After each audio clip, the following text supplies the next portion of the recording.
Bien-aimés dans le Seigneur, bien le bonjour chez vous. Rhapsodie des réalités du mardi 11 août 2026. Notre homme de Dieu, Pasteur Christ, partage avec nous sur le thème « Au-dessus des éléments de ce monde ». Alléluia.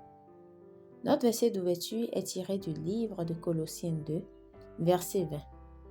Si donc vous êtes morts avec Christ au rudiment du monde, pourquoi, comme si vous viviez encore dans le monde, vous soumettez-vous à des ordonnances, gloire à Dieu. En tant qu'enfant de Dieu, vous n'êtes pas soumis aux éléments de ce monde. Il ne s'agit pas de simples paroles. C'est la révélation de votre nature et de votre position en Christ.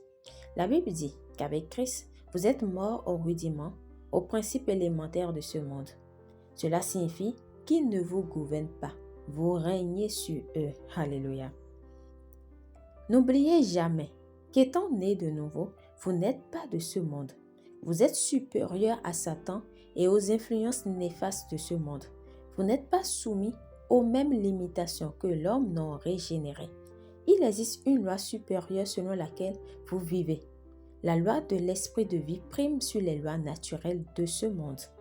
Par exemple, face à des conditions climatiques extrêmes, la réaction naturelle de l'homme est de céder et de dire « il fait trop froid » ou « il fait une chaleur insupportable », puis de s'adapter à ces éléments. Mais la foi réagit autrement. Elle vous élève au-dessus de tout. Elle affirme votre souveraineté sur les éléments de ce monde.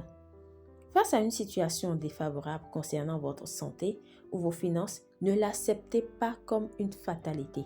Ne vous fiez pas aux prédictions des prétendus experts économiques et médicaux. Réagissez plutôt selon la parole de Dieu. La parole de Dieu est le principe directeur de la vie divine en vous. Elle prime sur les lois naturelles et les éléments de ce monde. L'apôtre Jean affirme « Vous êtes de Dieu, petits enfants, et vous les avez vaincus ». 1 Jean 4, verset 4. Agissez selon la parole. Refusez d'être limité par les circonstances. Vous n'êtes pas obligé de nier leur existence, mais vous devez refuser leur autorité sur vous. Le Seigneur Jésus a dit « Prenez courage, j'ai vaincu le monde ». Jean 16, verset 33. Alléluia. Il a vaincu le monde, ses systèmes et ses éléments. Et lorsqu'il l'a fait, vous étiez en lui. Marchez dans cette conscience et manifestez constamment la victoire, la domination et l'excellence sur les systèmes, les structures et les éléments de ce monde. Gloire à Dieu. Alléluia. Priez. Cher Père, je te remercie pour la vie de victoire que tu m'as donnée en Christ. Je ne suis pas soumis aux éléments de ce monde, car la loi de l'esprit de vie en Jésus-Christ est à l'œuvre en moi. Je marche dans la domination et exerce mon autorité sur les circonstances, les systèmes, les structures et les principes de ce monde aujourd'hui. Au nom puissant de Jésus, Amen. Pour une étude approfondie, nous lisons Colossiens 2, verset 20, Galates 4, verset 3 à 4, Galates 6, verset 14. À présent, nous aimerions vous donner l'opportunité de naître de nouveau, de recevoir le Seigneur Jésus-Christ dans votre cœur, dans votre vie, afin de recevoir la vie éternelle. Car nul ne peut aller vers le Père sans passer par lui.